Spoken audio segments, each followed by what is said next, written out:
Good morning. Good morning. This is DJ Morena Libre. And DJ JC. Good morning, everybody. We are in such a good mood and such good spirits. We've been having some wonderful conversations outside of of our planning for this show today. But we thank you so very much for being here. This is the Feminist Hour, and like every week, we just enjoy our time together with you. And so we thank any new listeners that are joining us this week. A shout out to family, friends, and everybody that is spending their morning with us. A special shout out to a colleague of mine, a very special librarian, Liliana Galindo, who has been listening to the show from the very beginning. So I know she knows DJ Morena Libre also, so shout out to her. And to everybody else, again, that is listening this morning. But as we were walking to the studio, we both made the comment that we wish we could do this show outside, because it is so nice out there. It's so beautiful. I mean, I even posted it. Like, I took a picture. Y puse que los pájaros ¿qué más? Y el aire y los árboles. And then there's this like a little group of elementary kids. They are from IDEA, I believe. They're from yeah, IDEA, they're yes, IDEA yes. from IDEA, and they were meeting outside under a tree. Yes. It's really nice. It was a beautiful, cool wind that was coming through, but my Juan just texted me and told me that it's getting hot already. So Yes, it is already about 74 degrees, and it is going to kind of go up and up. But at night, it is going to be a low of 55. So take care of those pets if they are outdoors. And yeah, I don't think you need to protect the plants just yet. But yeah, any animals. también, Sí, at algunas 55. son delicadas. At 55. But yeah, but again, yeah, we're looking forward to this conversation. It is Women's History Month. It started, March 1st and goes through March 31st. So a little bit of background as to Women's History Month.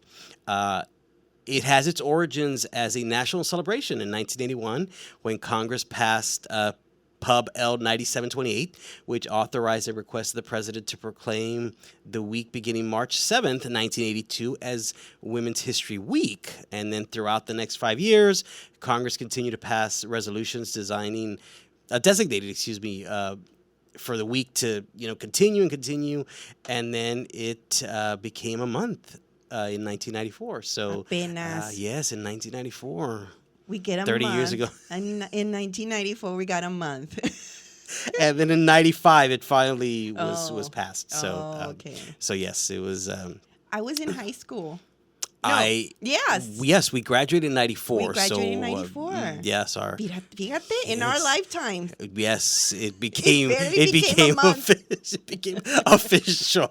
But hey, it started as a week and then it worked its way up to becoming a month. So yes. Yeah. We should be honored all day. Every day. I totally agree. So day. yes, I agree. But no, this is an important. I really didn't grow up with these ideas of holidays and months and like celebrations. I think they've become more pronounced now as we've gotten older. Do you agree? Yes, I think But that you've been an educator your whole life. Like yes, you were raised by educators. I was, and then I even taught for a while before I became a librarian. So it's always been there. Yeah. And in fact, this past week here in Bronzeville, we celebrated Charro Days, and that happened. And yes, we're both looking at each other like, we just didn't say anything else. You took me to Charro Days. Yes. Sombrero Fest. Yeah, that's right. So it's a week-long celebration of stuff. No, it's a week-long celebration of festivities and carnival and parades. And so this just happened last week. Nuestra feria. Es nuestra feria. Es nuestra feria. Yes, o sea, a lo mejor no hay un santo, ¿verdad? Pero a lo mejor, I don't know, maybe somebody can share that story. I don't know. But es nuestra feria. El pueblo. I am a big fan of Los Temerarios, which I'm not going to be here next week. You're not. Because I'm going to go, but because I'm going to go see this band that I've been following since late 80s, early 90s. And so I'm going to go see them in concert next week. But you talk about the feria. Yeah. I did miss an opportunity back in the 90s when they came to La Feria in Matamoros. Really? Yes, but my parents were not going to let me go. I knew they were not going to let me go to La Feria in Matamoros. But yeah, they were there. No te llevaron tampoco. No, Mi mamá me llevaba a las See, ferias. no, I've never been to La Feria. But Really? that was my only connection, and the only time that I wanted to go was because I knew that group was going to be there. So, yeah. I pero don't no, remember. no I fui. went to the Palenque and I saw. Bueno, I didn't go. My mom took me. You just didn't go on your own. No, I didn't go on my own. Vi a Vicente Fernández y estaba con los dos hijos. Really? Yeah, That is yeah. another person that I Y en Palenque. totally would. Yeah. Oh my goodness, was- what a yeah. setup. Oh, yeah. What a setup. Yeah. Pero no, I knew my parents were not going to let Y me mamá go. con los gritos. Yeah, no. I told her next year she needs to join the grito contest. There was a full-time employee here that worked for many years here at the library with us, and we were talking about Vicente Fernandez, and she actually saw him when he came through Hidalgo, through the valley. And she told me, she's like, el orgullo de ser mexicano cuando es a Vicente Fernandez. I'm like, ay, pues. But that is another, I mean, I know he passed away a couple years back, but that's a concert that I wish I would not have missed. And Juan Gabriel also, I wish I would have missed him. When He's one I regret not ever Yes, going también, to see. Yeah, también. I would have loved to have seen. Es que se murió muy de repente. Yes. Like if I was waiting, right? Like he for was the waiting right time. for me. Yeah, wait for you to go to the concert. Y lo que diga ya. Yeah. Es tiempo. Se me adelantó. Juan Gabriel. Sí, bueno. ni modo. Bueno. But no, it's I enjoyed Sombrero Fest this year quite a bit. Yes, I was out there as well Saturday night. Yeah. Yeah, I was so- there Saturday and I heard the grito. Is it called the grito contest? Or I think it something? is. I think it's the See? grito contest. But yeah, that's kind of like what I've always seen it. I mean, when I was when growing up here in Bronzeville, it was the parades. I mean, all the kids. If you were Yes. involved in something that you participate. Well, I was in band, and then early on, I was like in the drill team, and then I was like, no, that's not for me. So then I went into band. But it was like, bueno, lo vamos a poner en we're gonna Yes. put you in the parade, right? So yeah.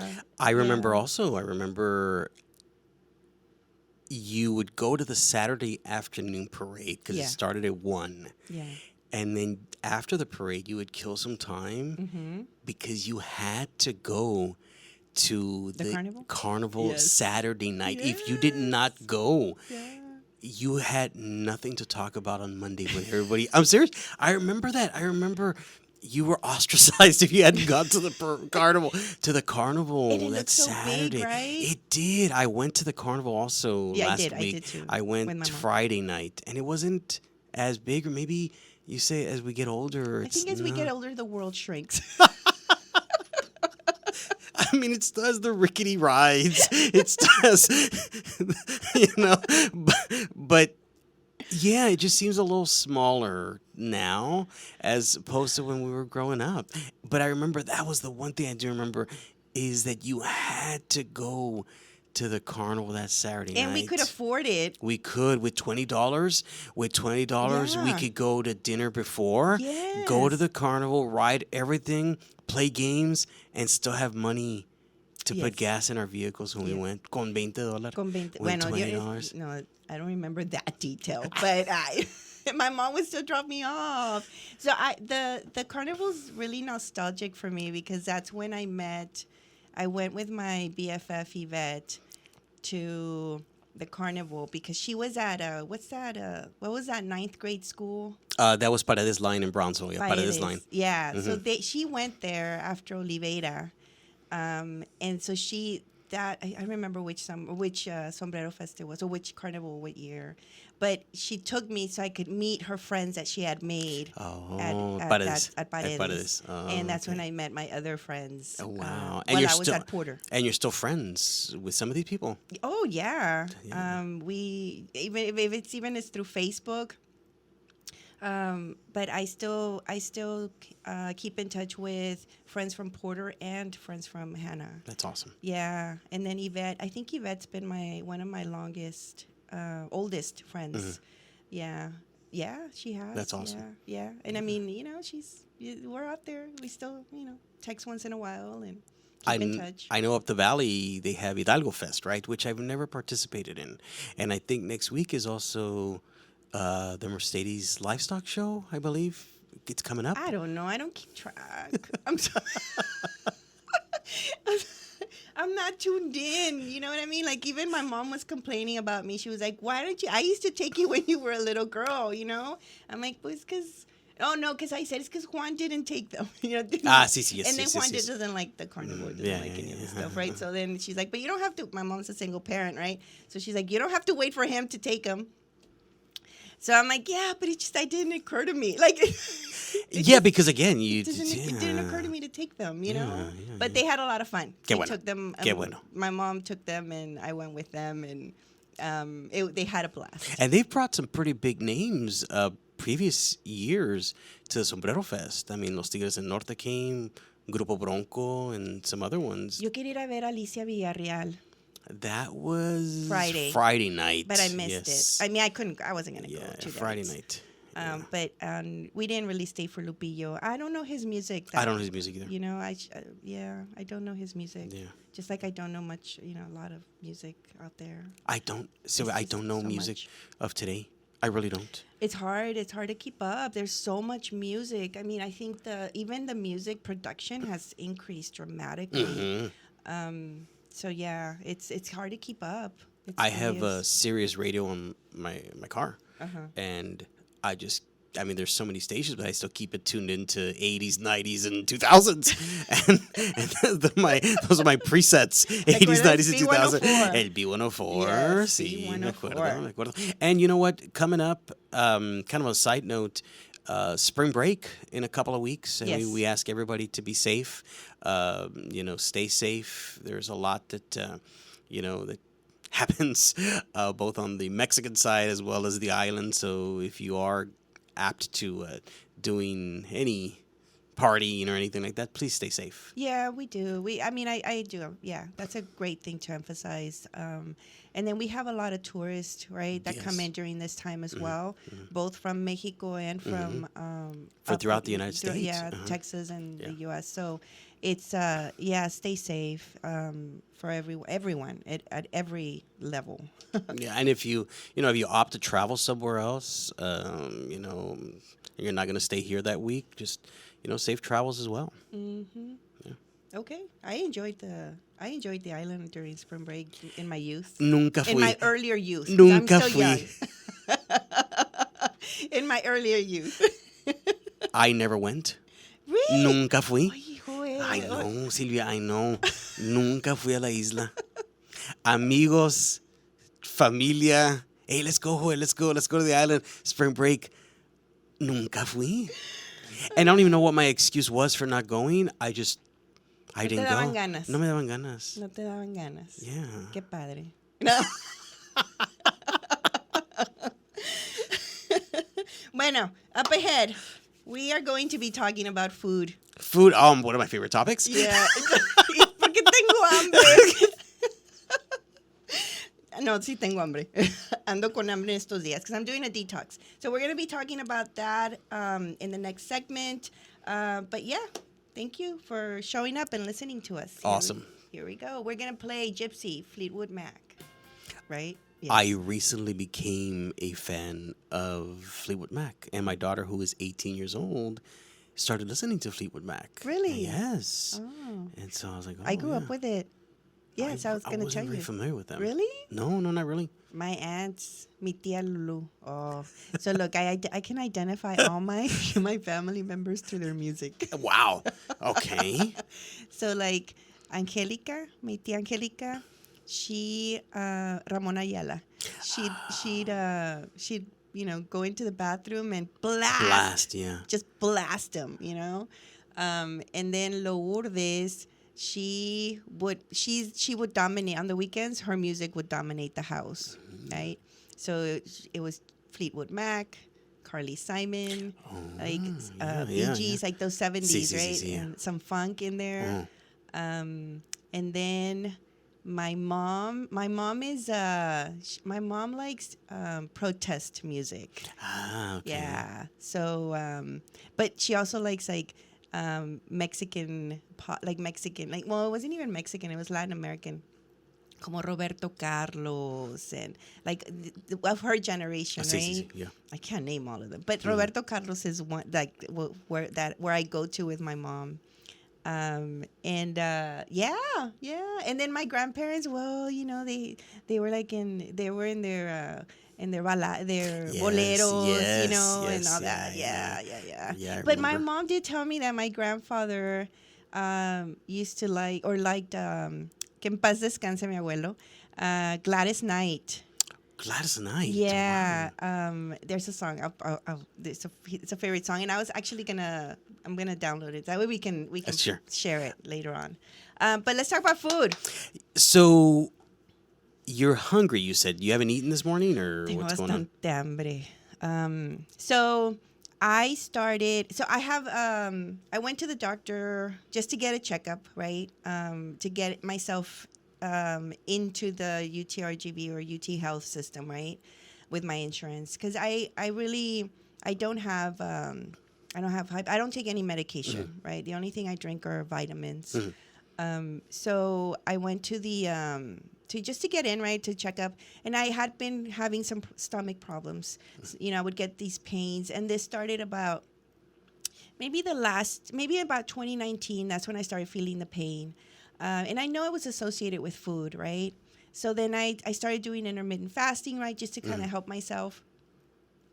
And well, anyway, I told them. So then they ordered me to go get an ultrasound. Okay. I got the ultrasound. It turns out that they found gallstones. Gallstones. Gallstones. Okay, Yeah, okay, yeah. okay. And the gallbladder, right? Gallbladder. Got it.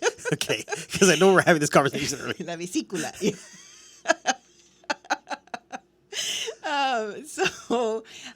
So they're like, okay, you have to go get surgery. So they referred me to Surgery? surgery. Okay, Yes, wow, okay. Yes, it was really interesting. So they send me to the surgeon right here in Bronzeville, and right away, like they give you they teach you like, okay, this is the reason why And that was my next it's question an is organ what you is never it? need, like blah blah blah, like nothing's gonna happen. We just snip it and bye bye, right? So it didn't sit well with me at all, right? One, because I was gonna have to be out for like 2 weeks, if not longer, if I didn't have any complications with the surgery, right? And I just don't like going under. That's just one of my things. And these stones. And I've never had surgery. And these stones are formed how in the body? They're calcified, basically calcified. calcified fat. Okay. Yeah. Okay.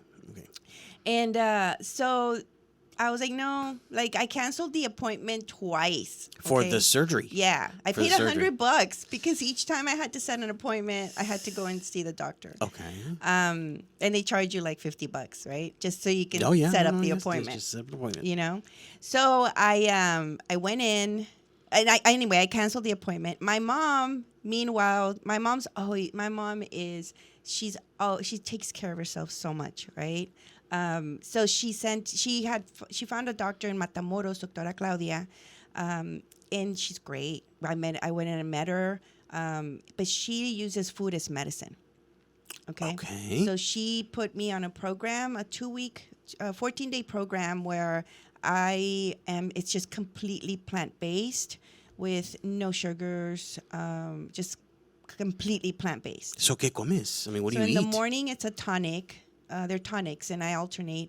And it's limon, it's lime, ginger, and lemon. Or lime. Okay. Lime, garlic, and ginger. Garlic? Yeah, and all blended together and boom, in a shot, right, in the morning. Wow, okay. And then mid-afternoon, or like the next one is a juice, but I haven't been very good with the juicing. Just because I'm here I'm on campus, I'm working, right? So it just makes it harder to juice. But then it's, for lunch, it's rice, brown rice, and vegetables, sauteed vegetables, or any type of vegetable, but it can't be cooked in animal Okay. fat, or like maybe like just oil, coconut oil preferably, right? But just like no oils, no fatty oils. Yeah, and that's what I've been doing. And then at night, a salad and then some fruit, and even in the morning, like some fruit. I hadn't made fruit salads in so long, but I've been making some fruit salads in the morning, and just fruit. Yeah, and then I have to alternate on the fruits. One day it's acidy fruits, and the other day is sweet fruits. Okay, so let me ask you this. So this doctor prescribes this Yeah. with the goal of Oh, somehow these So there's stones a are going to procedure. be... No, there's a procedure at the end. Okay. I'm gonna have to take some magnesium. So she explained it to me. Magnesium, it makes your organs. It softens them up. They're not tense, right? Because like the gallbladder it acts like a muscle, Okay. right? So it's contracting, right? What the magnesium does is that it loosens it up, right? So Okay. then the stones can come through without without the pain, and so the body can do it naturally. So then I have to be waiting, like I have to be in real good observation that weekend that I'm going to do it to make sure that I expunge them. Yeah, and I mean, I haven't gone through that. Right now I'm going through the detox itself, because you have to cleanse the body before she's cleansing my body so that I can be able to do that process a lot better. Because it's not just the toxins it's not just the gallstones, it's also the toxins in my stomach and in my body. Yeah, it's really interesting. Pero tengo hambre. I'm hungry. and it's funny. She's great though. She's really supportive, and she's been guiding me through the whole process. She sends me messages. So I'm going to go back to something that you mentioned. Mm-hmm. You said that she uses food as medicine. Yes. On the opposite side of that, I think a lot of us use food as an escape also. I think food's not going to be mean to us. It's not going to be, it's It doesn't discriminate. It doesn't know, so that's why we eat that bucket of chicken or that ice cream, because it gives us comfort. It gives us comfort without any it's not gonna be mean to us. No, it's not gonna talk back. It's not gonna try and oppress you. It's not gonna try and exploit you, right? It's not gonna it's comfort. And you and I were talking about sugar, and The addiction. If you can explain a little bit about that. So I am not I haven't taken a deep dive into the research. I've just, what I've learned has been from public health, but sugar works in your brain the same way, let's say, cocaine works in your brain. It almost does it's almost the same process. So it's the same type of addiction. So sugar is addictive.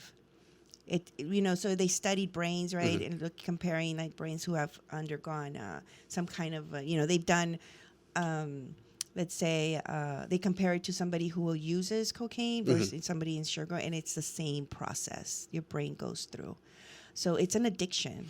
Okay, so... So when you get that sugar high that, what's his name talks about, the watermelon sugar high. Harry Styles. Harry Styles, thank you. No sé. Harry Styles. No, but there is a sugar high. It really is a sugar high. And then you come down from it right away. You come down from it, and then you need fluid. I mean, I don't know the science, the whole science. I haven't taken a deep dive into sugar, but I am aware of what's come out from. So why are studies. sodas and why is chocolate so addictive? I mean, is it just because the levels of sugar? It's really the levels of sugar because it's basically sugar water. Like sodas are sugar water with coloring. That's all it is, But it's so good. Yeah, but it's really causing a lot of damage in your body. Like cognitively, it creates almost like this fog. Right, food in high fats and with processed food. So a Big Mac. Oh, a Big Mac, yeah. A Whopper. It's just too many calories. You don't know where the meat might be processed. I'm sure, I'm not sure. I can't, say like it is, but Yeah, and then it's just the food. If you just start tracing food and the food that you're eating, I mean, even me, like right now that I'm eating plant based, I'm questioning the where it's coming from, right? Like, did they use pesticides, right? How much did they use? So my mom has this beautiful methods, right, of that she's learned as well as a promotora, of how to cleanse the food, right? Like you put baking soda or vinegar, right, to try and get as many of the toxins out from pesticides. So even that is that's something that we still have to be aware of. When it's plant based, Even when it's plant-based meal, because of the way food is produced at an industrial level. So Sylvia, okay. So you go through this process. Yes. You get rid of the gallstones, right? Yes. What happens next? Are you going to continue with this lifestyle of plant-based food? Yes. I mean, is that something that you see yourself just saying, okay, you know what, I'm no longer going to eat meat? Because where are you going to get your protein from? The protein. There we go. That's really interesting because I am getting protein from plants. Plants have protein. And like we were talking about earlier, right? I asked you, like, where, the USDA, right, has for us for many generations have put out the standard, the pyramid, right? Which is when we were growing up, it was the pyramid of all the things, the foods that you needed to eat, right? And then with Obama, now you have the circle, right? Which is the plate. Like a plate, yeah. Yeah, and then it tells you what you should eat. But many of those foods are actually bad for us, right? It's not for everybody. It should not be a standard diet. Like milk is not, I should say, cow milk. Okay.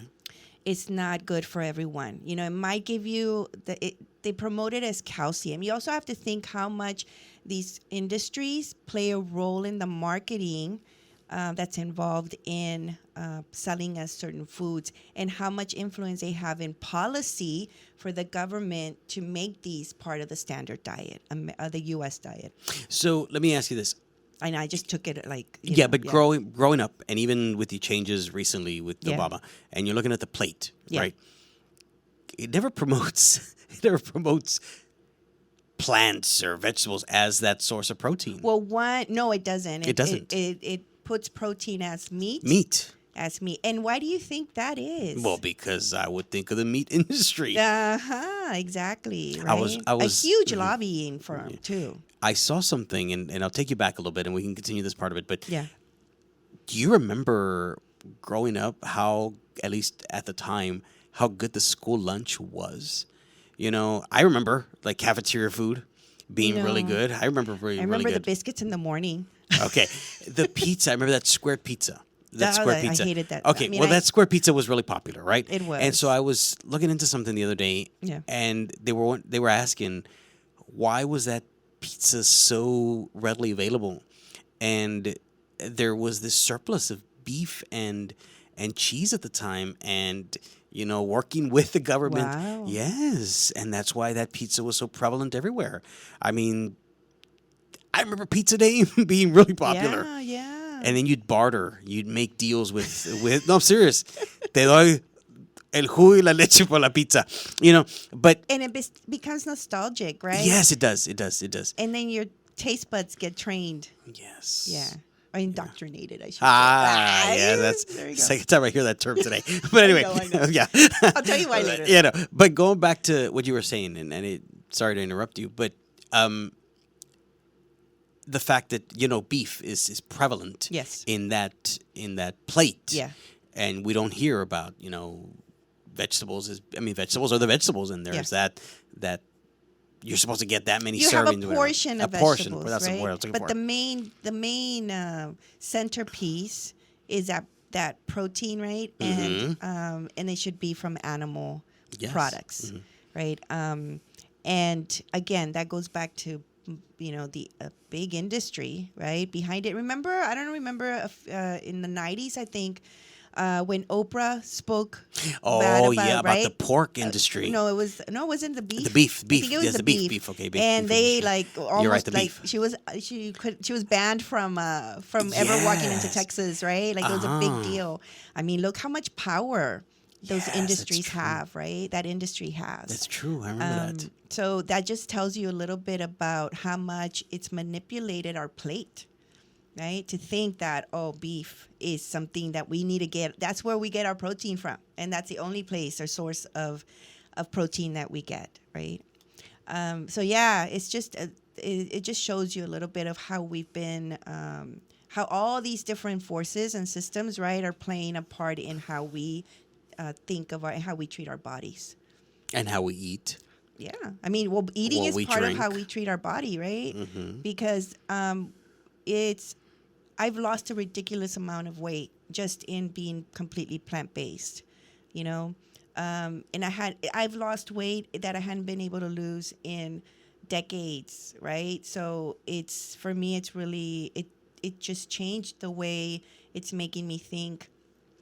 You see, I've been doing research on food for a while, mainly like gardens and growing. Like it's been a slow process for me. But this right here, because it's very personal, it has to do with my body. I'm experiencing it, right? It's making me really think even harder, I should say, like into the relationship we have with food, you know?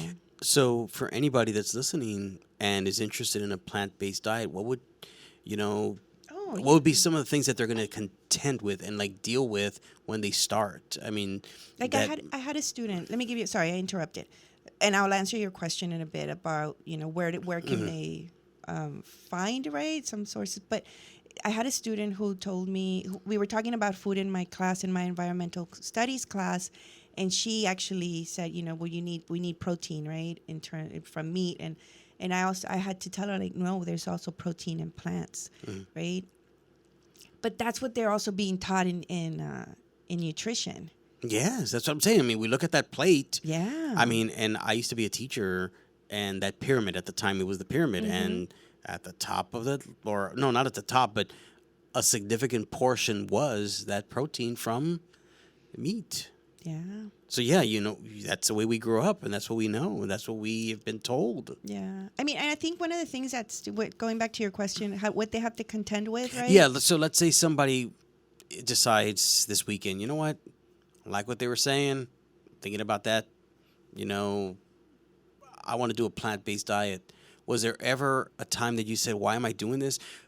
Or man, this is really difficult. hard. I was gonna say this is really difficult. Well, it's hard. It's difficult because it's I'm craving. This is what I was telling the doctor. Like I have really, but I've always had craves. Like I think it's even part of my upbringing. Like we crave food. I mean, it's not food brings us together, It right? does. I mean, La carne asada, Yes, like food has such a central role in how we are as people, right? Culturally, it has a role in our development, right? Like there's just food is central to who we are as humans, right? As Yeah. people. As I'm driving home on a Friday it's- afternoon, I mean, you see the barbecue pits already starting at 5:30, and hey, come on over. We're not carne asada. We're gonna hang out. And you're right. It brings people together. And it's historical too, Yes. right? So it's for me it's when a student, like if somebody's looking at this, right, and thinking, okay, well, can I do a plant-based diet? Yes. It's going to be difficult at the beginning, right? Because you're going to it's like you're going into shock, right? I was gonna say, does your body reject it? No, it doesn't reject it, but you're going through changes. Like you have to allow your body to go through the changes of withdrawal. Okay. You're going through. All right. I'm going through withdrawal right now, right? So my brain is telling me you need to eat that piece of meat. You need to eat that taco, right? You need to eat this because that was me satisfying some psychological level, right? Something, right? Nothing I want to share here. No, I'm just kidding. But no, It's in it the- is. it's again, food is central to who we are, right? So if I was using food as a form of therapy, then I'm fine. It's gonna come out in this detox, right? In this withdrawal. So my body's telling me like I need to eat that. So I have to be resisting. I have to be telling myself constantly, reminding myself like that thing's gonna hurt me. Like if I eat that burger and fries, I'm gonna be suffering later on. So what you're craving? What are you craving that you're like, oh my goodness, I I crave really want that. tacos. I crave I crave, even though I was fed up with tortillas before I started the detox, I'm craving una quesadilla o una sopita de fideo.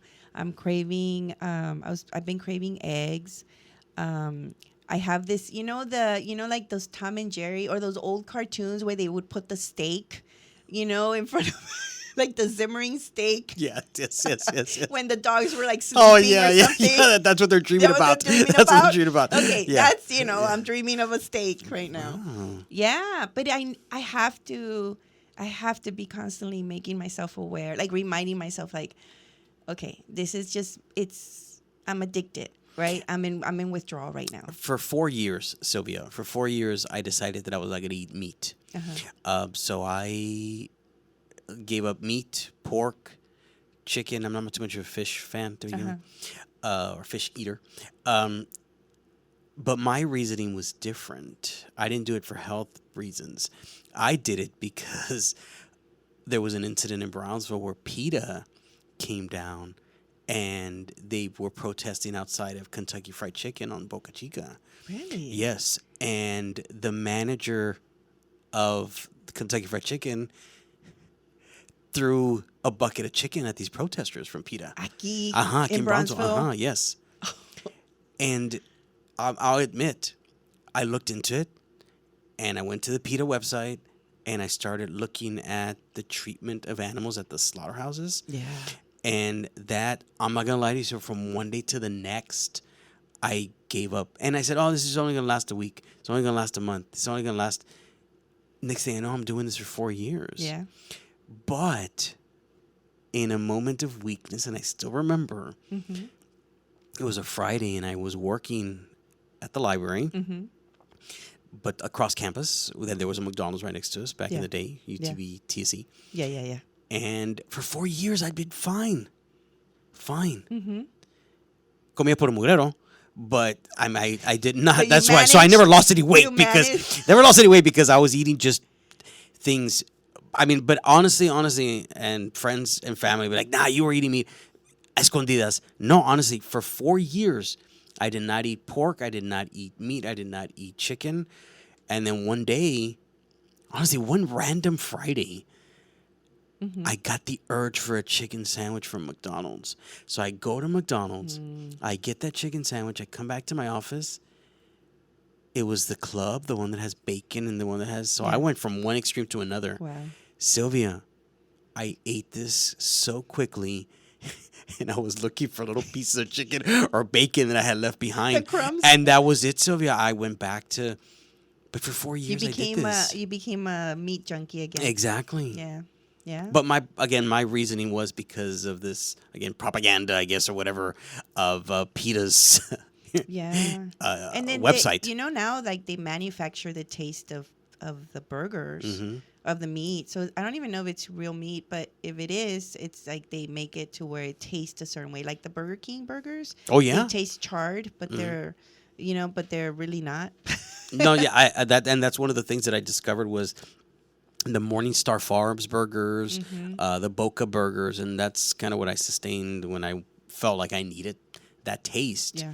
But yeah, for 4 years. For 4 years I did. And I honestly thought, I'm going to continue this lifestyle for the rest of whatever. But no, I fell to the Golden Arches. I fell to McDonald's cheese, and to the point where, honestly, I was looking underneath the wrapper. I'm like, is there any other piece of bacon or chicken that may have fallen? And that was it. That was it. But for 4 years, I did that. And you did it. You survived. Yeah. So go back. But the thing is, for you, I think it's you need to get off the sugars. Voy a empezar la consulta. I think you need to lay off that Coke. That's one thing I can't. Oh my goodness, the soda, man. The soda is, I know right now, and not to get religious, but right now we're in Lenten season, and a Yes. couple of years back, I gave up soda for Lent, and the 40 days, and it continued. I didn't need it. I did not need the soda. Yeah. I continued, and for a year and a half, no soda, and then, I still remember I was at Dairy Queen. And I would get the pink lemonade. Yes. I don't know if it's any better. I don't know. But I would get the pink lemonade or water. And my brother had gotten a Dr. Pepper. And I accidentally picked up his Dr. Pepper, drank it, and I was just like, wow. That did it. I went back. Honestly, and that's I what went you see. back. Going back to your question, that's another thing that we need to be. That if anybody's trying to make this transition into plant based, or even just plant based, right? It's hard because the way our culture, is works, right? The way we culturally relate to each other is through food in many ways. So then you have to resist. Like you have to. It's better to do it in numbers too. If you want that support, right? Do it along with somebody. Like Juan is doing it with me. Okay. My mom is doing it, right? So the house, the way our refrigerator looks when we go buy food, we're trying not to bring in what's gonna hurt us. Okay. Right. So being in spaces that are gonna just be making you feel like in torture because you want something, or you being exposed to the drink, right? Yes. It's like, and then that did it, right? It's that's also something that you need to prepare for yourself for. Okay, so let me ask you this. You mentioned earlier that you were at Sombrero Fest with friends last weekend, and so how is that? I mean, how you get out and from experience also, which is what we did. Yeah. We went to Sombrero Fest, and then afterwards, like unos taquitos. Yeah. So I'm gonna be honest. I broke my detox that night because, again, we went out and then my I can't drink beer by itself. I don't like it. So I like micheladas. So they were all like convincing me to do it, and he bought me the michelada mix. So you go in thinking, I'm not gonna do this. I'm getting I was already on the fence. I can't put it all on them, Okay. So then I drank a michelada, and then we were hungry, so I went and I ate a burger at ¿cómo se llama? The Palm Lounge? Palm Lounge. Oh, Yeah. yes. I've actually been there. It's really good. Yeah, but it didn't suit me well. I was so sick the next day. So you were sick. I you got were sick. Physically I got sick. sick. Yeah, I got sick. So one thing I've noticed over time with doing intermittent fasting, and then also now doing the plant-based, is that I'm becoming way more sensitive now. Yeah. So I can feel I'm more sensitive to how my body's reacting to the food. Wow. Yeah. Oh yeah. Yeah. I mean, I know what causes inflammation in my body. I can feel it right away. But versus before, it wasn't until I was in pain that I was able to feel the inflammation. Now I can feel it right away. I don't have to be in pain. I can actually feel already. Wow. No, I've become more attuned to my body and its sensibilities. I don't know if this is a thing, but it's something that I'm sure I didn't come up with it. Eater's remorse. And my whole thing is, am I going to regret this after I eat it, Am I going to regret those tacos at 3 o'clock in the morning we get out of, Like I told my kid, if the thought even comes into your mind that we're going to get after you, then don't do it. You don't have to question it. You don't have to question it. Yes. Then when that happens to you, you should. So that's the same thing. I mean, getting out of Sombrero Fest, or getting out of, you go out with friends and it's like, hey, let's go eat tacos at 2:30 in the morning. Like, again, it brings you together. ¿Qué vas a decir? No, ya me voy. Yeah. But there's some scholars out there, and there's people that are working in food studies and doctors, medical doctors that are saying this, that it's not about restricting yourself, right? That you think that, oh, I'm never going to be able to have those moments around food, right?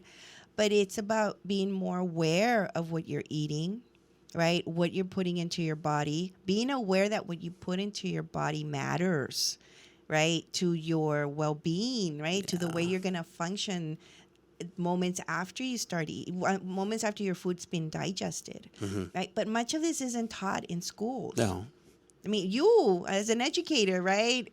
Did any of this ever occur, No, or was ever taught? No, we were still promoting the pyramid because, Yeah. again, the government. Okay, well, they published this, and this is the way it's supposed to be. So no. And schools are experiments for many of these industries.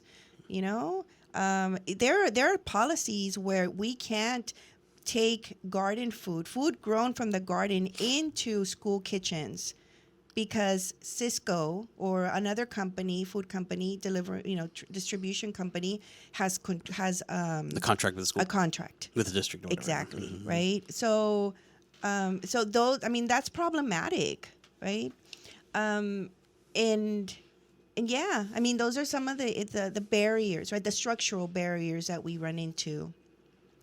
I was just listening to a podcast yesterday about it was this scholar, and I just got exposed to him through the podcast, and he does food studies, but he looks at food in higher ed, so in colleges, right? And how and then how food also reproduces inequalities, right?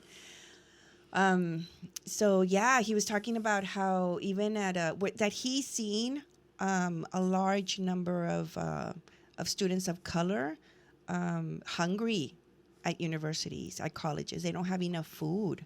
Okay, I know we have a food pantry in Edinburgh. I'm not sure. Aquí también. There's one here in Bronzeville. But then we also have to think about the shame around, right?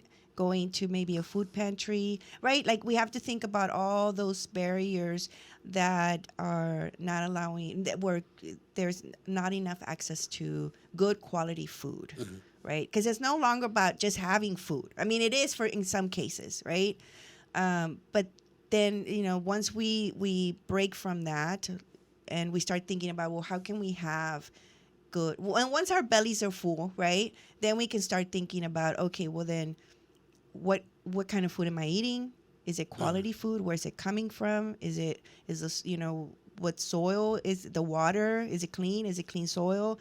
All those things come into play, right? But we have to have our bellies full to be able to learn to think that, right? So then, in order for us to fill in those bellies, we tend to provide industrial food, because that's what we have access to. Yeah, and there is the frozen food section of a grocery store has very, very inexpensive food to sometimes feed families for like $5. Exactly. And I mean, and I don't know, this is one thing I learned in grad school. It's like the way the grocery stores are set up is that all the processed food is the most accessible. Right there in the front. They're right in the front, and they're in the middle. Like, there are the aisles, right? You walk through the aisles, and that's all the processed food. Yeah. And all the vegetables and everything are on the back, or you have to walk around the store. Even that has been, there's thought put into that in a way to sell you processed food. It's cheap. It's inexpensive. It's cheaper and it's accessible. It's accessible. It's the most accessible. I mean, you go to the Dollar Tree, and they're selling steaks for $1.25. Yeah. And then, so I had to go to. They also put me. I didn't tell you this story. They also put me into. They sent me to a nutritionist. And I go into the office, and I'm not going to name names, right? But I go into the office because I'm thinking about the education, right, aspect of this. So and this is my daughter too, who's going with me, right? And we're sitting there in the office, and I'm not kidding. The whole wall behind this nutritionist is full of processed food. Like it's like you see like the boxes of the type of cereal that you need to eat. Now she's doing it from an educational. I get it because that's what they get taught, right, in nutrition schools. Where if you're gonna pick this, well, make sure you look at the label, right? It's public health as well, which is important, but we're not teaching the public or your patients how to eat clean food, like how to pick vegetables, right? Yeah. What are the nutrients in the vegetables, right? Like we're not teaching any of that. It's just all processed food, how to read labels, and guess who makes money off of that? See. Exactly, right? Same so people. yeah, I didn't even continue with that. I mean, we probably went to like 3 sessions and that was it. So yeah, I mean, so there's a lot of education that needs to be done around food. A lot of education. Yeah. Yeah, and it impacts everyone. It impacts women, people of color the most, right? Communities that have been historically marginalized because and have been displaced, right? So that's why for me, studying gardens and talking to women who have their gardens, it's really important because they're growing. Let's say like what academics call like culturally heritage foods, right? Like the nopales, el chile, the chile de monte, right? Los chilitos, right? Yeah. Or cebollitas or ajos. Like that's what they're growing in their gardens. So for me, it's really important to study that because it means to me that it's not all. They haven't beaten us, right? Like we still have memories of food that we still are growing. As a librarian, one of the perks of my job is to, see what new books are coming in, and a while back, there was this volume set of Encyclopedia of Food, and I love encyclopedias. I love just the information. Yeah. And there was Encyclopedia of Food, and I was like, why do you need so many volumes of this? But they go into that, the history, the social aspect of food, and I thought it's fascinating. It is really fascinating, really interesting. Yeah. When you start breaking things down, like you said, at another level. Yeah, and food helps you trace so much history, economics, culture. Like it's just but we are running out of time. We could have continued. Wow. Just a quick shout out to a couple of people here, my library colleagues. Yes, if you were listening, muchas gracias. And just a real quick thing, it is Employee Appreciation Week, so yes, I want to share that as well. Oh, really? Yes. So we should appreciate each other. Yes. So, okay. So yes, UTRGV community, you are appreciated. Okay, so I'm gonna wrap up the show with "I Wish I Knew How It Would Feel to Be Free" by Nina Simone. Okay. Okay, it's a beautiful song. Okay. Listen to it. Take it with you. Nina Simone is one of my favorite, singers, but her voice is just beautiful. Awesome. So it's a beautiful song. So enjoy. Have a great weekend. Yes. Thank you for coming in, listening to us. I am gonna do a shout out real quick to my friend Rich White. He called me before and he was sharing, true. like he threw this beautiful knowledge bomb on me on Danae and food. But we're gonna find a way to bring him into the show because I think I would butcher his knowledge. So I would rather him talk to us about food. And I know you continually speak so great of him, and I want to meet him and have a conversation with him as well. So that's awesome.